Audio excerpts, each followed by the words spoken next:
So when we start talking about the impact of abusers' violence, this is where we were using the RAND cost of crime calculator. And I've actually been in contact with RAND, and they've got some amazing, amazing resources. But I came across the cost of crime calculator, which was developed to calculate what would happen if they cut or increased the number of law enforcement officers addressing crime.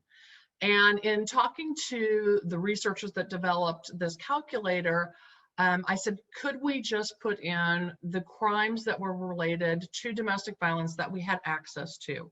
So every state is different in how they quantify domestic violence and how they calculate and report it.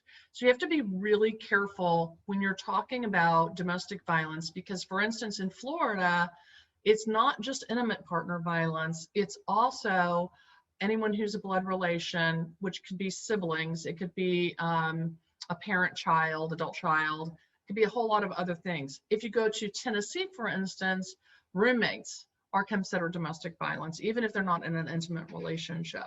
So we do have to kind of be careful when you're starting to talk about domestic violence from a legal perspective, criminal legal perspective, versus intimate partner violence. And I always make sure that you have that kind of caveat that you put in there when you go out and start talking to people.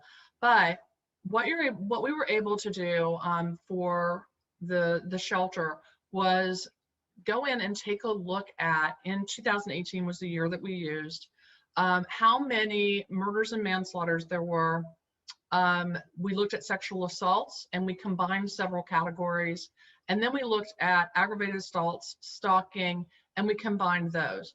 They do break them out in Florida under domestic violence as opposed to other crimes. So we were actually able to pull those out. And RAND, we adjusted because the RAND calculator is at 2007 numbers. So we used that IRS to bring it up to 2018 numbers.